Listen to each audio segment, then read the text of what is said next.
বন্ধুরা, আজকের ভিডিওতে আমরা দেখাবো রো স্প্যান এবং কলাম স্প্যান সম্পর্কে। বন্ধুরা, রো এবং কলাম স্প্যান টিডি ট্যাগের একটি খুব গুরুত্বপূর্ণ অ্যাট্রিবিউট। এই রো স্প্যান এবং কলাম স্প্যান দিয়ে আমরা বিভিন্ন রকম টেবিল ডিজাইন করতে পারি, বিভিন্ন রকম কমপ্লেক্স যে ফরম্যাটগুলো আছে সেগুলো আমরা ডিজাইন করতে পারি। তো বন্ধুরা, আজকে দেখিনি কিভাবে আমরা রো স্প্যান এবং কলাম স্প্যান অ্যাট্রিবিউট ব্যবহার করব। বন্ধুরা দেখুন, এই যে টেবিলটা আপনারা দেখতে পাচ্ছেন, এই টেবিলের মধ্যে দুটো সেল, সেল 1 এবং সেল 2, এই দুটো সেলকে আমরা মার্চ করব। এই যে দেখুন, মার্চ করার পরে এইখানে আমরা দুটো সেলকে মার্চ করলাম। কি মার্চ করলাম? দুটো কলামকে, পাশাপাশি দুটো কলামকে আমরা মার্চ করলাম। তো এই দুটো কলামকে মার্চ করার জন্য যেটা আমাদের ব্যবহার করতে হলো সেটা হলো কলস্পান, এই কলস্প্যান অ্যাট্রিবিউট। ওকে বন্ধুরা, তো এই কলস্প্যান অ্যাট্রিবিউটের দ্বারা আমরা কি করতে পারলাম? পাশাপাশি দুটো সেলকে মার্চ করে একটা সেলে পরিণত করলাম। তেমন ভাবে আরো একটা টেবিল দেখুন, এখানে সেল 1 এবং সেল 2 আছে। এবার এই দুটো সেলকে আমি মার্চ করব। দেখুন, এই দুটো সেলকে মার্চ করে আমরা কি করলাম? একটা সেলে পরিণত করলাম। তো এটা হচ্ছে মার্চ টু রোস এ সেল। উপর নিচে দুটো রোকে আমি মার্চ করে একটা সেলে পরিণত করলাম। ওকে, এটার জন্য যে আমার অ্যাট্রিবিউটটা ব্যবহার হবে সেটা হচ্ছে কি? Rho span. তো বন্ধুরা, এই রো স্প্যান এবং কলাম স্প্যান টিডি ট্যাগ, অনলি টিডি ট্যাগের ভিতরেই ব্যবহার করা হয়। তো বন্ধুরা, এবার চলা যাক কোডে। বন্ধুরা, আমরা এবার চলে আসলাম ভিজুয়াল স্টুডিও কোডের মধ্যে। ডান দিকে আমার ভিজুয়াল স্টুডিও কোড ওপেন করা আছে আর বাঁ দিকে ব্রাউজার ওপেন করা আছে। তো বন্ধুরা, সবার আগে যে টেবিলটা আমরা করব, দেখুন এই টেবিলটা আমরা সবার আগে করব। ওকে বন্ধুরা, তাহলে দেখুন টেবিলটা প্রথমে কি আছে, দেখুন এই জায়গাটা দেখুন, তিনটা কলাম আছে, কিন্তু উপরে তিনটা কলামকে, অ্যাকচুয়ালি এই লাইনগুলো আমার উপরে থাকার কথা, কিন্তু কি করলাম? তিনটা কলামকে উপরে আমরা মার্চ করে দিলাম, মার্চ করে একটা কলামে পরিণত করলাম। তাহলে বন্ধুরা আমরা কি করব? তাহলে বন্ধুরা এবার আমরা টেবিল ট্যাগের মধ্যে আমরা এটা লিখব। তাহলে সবার আগে এখানে একটা রো শুরু হচ্ছে, এখানে আমার রোটা শেষ হচ্ছে। তাহলে আমি টিয়ার ট্যাগ দিলাম। ওকে, টিয়ার ট্যাগের মধ্যে আমার শুরু হলো, এখানে শেষ হবে। তাহলে টিয়ার ট্যাগের মধ্যে একটাই সেল কিন্তু মার্চ। তাহলে কি করব? আমরা জানি যে টিয়ার ট্যাগের ভিতরে এক একটা সেলের জন্য বা এক একটা কলামের জন্য আমাকে টিডি নিতে হয়, আর টিডি নিলাম। ওকে, টিডি নেওয়ার পরে এইবার আমরা এখানে কি অ্যাপ্লাই করব? রো স্প্যান না কলাম স্প্যান? পাশাপাশি সেলগুলোকে মার্চ করছি। এখানে কটা সেলকে মার্চ করছি? 1 2 3, তিনটা সেলকে মার্চ করছি। তাহলে এক্ষেত্রে আমি কলাম মার্চ করছি, তাহলে কল স্পান ইকুয়াল টু কটা সেল? তিনটা, তাহলে 3 করে দিলাম। ওকে, করার পরে এবার এর ভিতরে লিখলাম সেল এ। ওকে, তাহলে এখানে আমার টিয়ার শেষ হয়ে গেল একটা। নেক্সট টিয়ার আবার এখান থেকে শুরু হবে, এখানে শেষ হবে। তাহলে নেক্সট টিয়ারে কি আছে? টিয়ার, নেক্সট টিয়ারের মধ্যে আমি করলাম টিডি সেল বি, টিডি সেল সি, টিডি সেল ডি। ওকে বন্ধুরা, তাহলে এই পর্যন্ত আমি করে সেভ করে নিলাম। সেভ করে নিয়ে আমি F5 প্রেস করলাম। দেখুন এবার এই সেলটা এখানে দেখা যাচ্ছে কিন্তু বোঝা যাচ্ছে না। তাহলে আমরা কি করব? টেবিলের মধ্যে সবার আগে বর্ডার নিয়ে নিই। বর্ডার ইকুয়াল টু 2 করে দিলাম। ওকে, করে দিয়ে সেভ করলাম, F5 প্রেস করলাম, বর্ডারটা চলে আসলো। এবার আমি কি করব? এক্ষেত্রে আমি সেল প্যাডিং একটু বড় করার জন্য সেল প্যাডিং 30 করে দিলাম। ওকে, আর এই দুটোর মাঝখানে দেখুন স্পেস গুলো আছে, দুটো সেলের মাঝখানে স্পেস গুলোকে আমরা আউট করব। এর আগে ভিডিওতে বলা হয়েছিল যে এইসব সমস্ত টেবিলের অ্যাট্রিবিউট গুলো আপনারা চাইলে সেই ভিডিওগুলো একবার করে দেখে নিতে পারেন। ওকে বন্ধুরা, তাহলে এখানে সেল স্পেসিং আমি 0 করে দিলাম। সেভ F5, দেখুন অনেকটা আমার চলে আসলো। এবার টেবিলটা একটু মাঝখানে নিয়ে আসি, তাহলে অ্যালাইন ইকুয়াল টু সেন্টার করে দিলাম, সেভ F5। দেখুন বন্ধুরা এইখানে কি হলো, আমার কি অ্যাপ্লাই করলাম, এখানে অ্যাপ্লাই করলাম, এখানে তিনটা সেল, অ্যাকচুয়ালি তিনটা কলাম, হ্যাঁ পাশাপাশি তিনটা সেল বা তিনটা কলামকে আমি মার্চ করলাম। তার জন্য কল স্পান কটা সেল, তিনটা সেল, 3 করে দিলাম। তাহলে তিনটা সেল আমার মার্জ হয়ে গেল।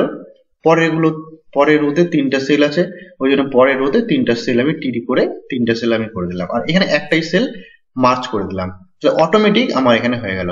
এইবার সেলটাকে এখানে কন্টেন্টটাকে আমি মাঝখানে করার জন্য এখানে অ্যালাইন ইকুয়াল টু সেন্টার করে দিই, সেভ F5।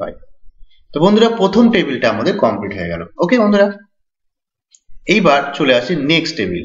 এই ক্ষেত্রে দেখুন, এই ক্ষেত্রে কি করলাম, সেল এ, এইখানে দেখুন এই সেলটাতে কিন্তু আমি তিনটা রো, উপর নিচ, এটা দেখতে হবে অ্যাবাভ এবং বিলো, উপর নিচের সেল যদি আমি মার্চ করতে হয় তার মানে এটা রো মার্চ করছি আমরা। হ্যাঁ ওকে বন্ধুরা, রো মার্চ করছি। উপর নিচের যখন সেলকে আমরা মার্চ করব তখন ব্যবহার করব রো স্পান। এইটা আমাদেরকে মাথায় নিতে হবে। উপর নিচ আর বাঁদিকে ডান দিকে পাশাপাশি করতে গেলে আমাকে করতে হবে কলাম স্পান। এই দুটো যদি মাথায় রাখেন তাহলে আর কোনোদিনও ভুলবেন না বা প্রবলেম হবে না। ওকে আচ্ছা বন্ধুরা, তাহলে আমরা এই পর্যন্ত আমি এটাকে ডিলিট করে দিই, টেবিলে এটা থাক। এবার এখানে ডিলিট করে দিলাম। এবার টিআর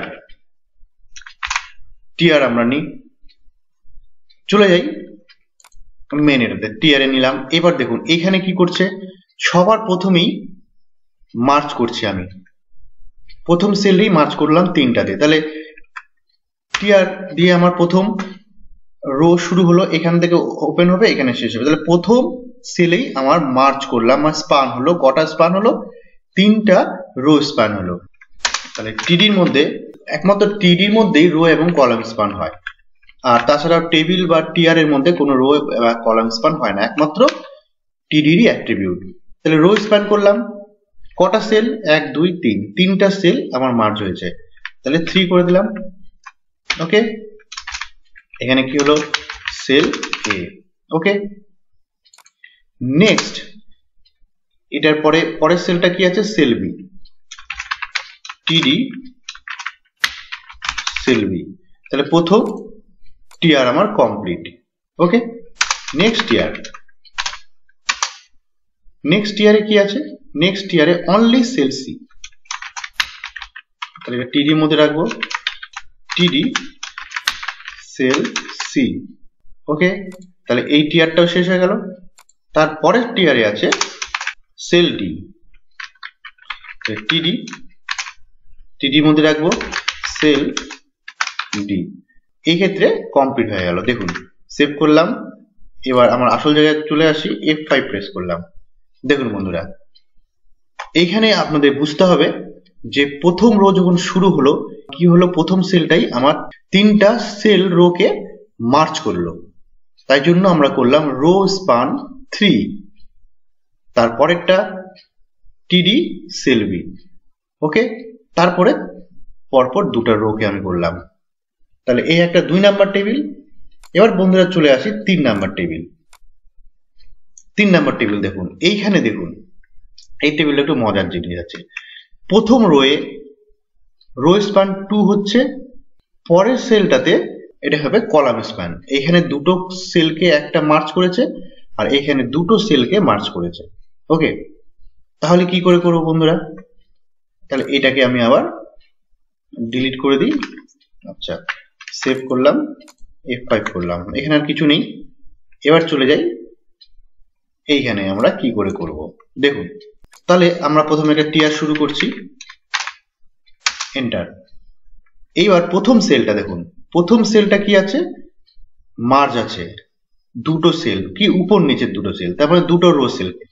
তাহলে আমরা এখানে টিডির মধ্যে আমরা করব রো স্পান, এখানে দুটো রো স্পান হয়েছে, ইকুয়াল টু কটা? দুটা, 2। এর মধ্যে আমি সেল এ করে দিলাম। তারপরে নেক্সট টিডি, ওই রো এর মধ্যেই নেক্সট টিডি, দেখুন নেক্সট টিডি মানে এই সেলটা, এই সেলে কি হলো, পাশাপাশি দুটো সেলকে মার্চ করেছে, তার মানে দুটো কলাম। তার জন্য এখানে কল স্পান ইকুয়াল টু এই 2। ওকে, ক্লোজ করলাম। এর মধ্যে রাখলাম সেল বি। হয়ে গেল বন্ধুরা, তাহলে প্রথম রো আমার কমপ্লিট হয়ে গেল। নেক্সট রো, নেক্সট রোয়ে কি আছে, এটা তো আমার উপরটার সঙ্গে মার্জ হয়ে গেল, থাকলো দুটো। নেক্সট রোয়ে তাহলে দুটো সেল। ওকে, তাহলে টিডি, এখানে টিআর দিয়ে আমি শুরু করলাম। এবার টিডি, টিডি ট্যাগের মধ্যে সেল সি, আবার টিডি ট্যাগের মধ্যে সেল ডি। হয়ে গেল, সেভ করলাম। এবার চলে যাই আসল ব্রাউজারে, এখানে গিয়ে F5 প্রেস করলাম। তো বন্ধুরা দেখুন একেবারে সুন্দরভাবে হয়ে গেল। এই লেখাটাকে, টেক্সটটাকে যদি মাঝখানে, সেলের মাঝখানে নিয়ে আসতে হয়, তাহলে আমাকে কি করতে হবে, এই টিডির মধ্যেই, না পরেরটাতে, সেকেন্ড নাম্বার টিটিতে, সেকেন্ড নাম্বার টিটিতে এখানে আমাকে অ্যালাইন ইকুয়াল টু সেন্টার করতে হবে।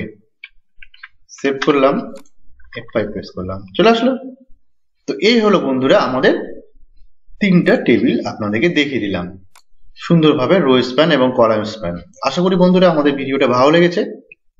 এর পরের ভিডিওতে আমরা এই রো স্প্যান এবং কলাম স্প্যান দিয়ে আরো জটিল জটিল টেবিল তৈরি করবো বন্ধুরা। তো আজকের ভিডিওটা যদি ভালো লেগে থাকে তাহলে অবশ্যই লাইক, শেয়ার এবং সাবস্ক্রাইব করে দিবেন। ততক্ষণের জন্য ধন্যবাদ।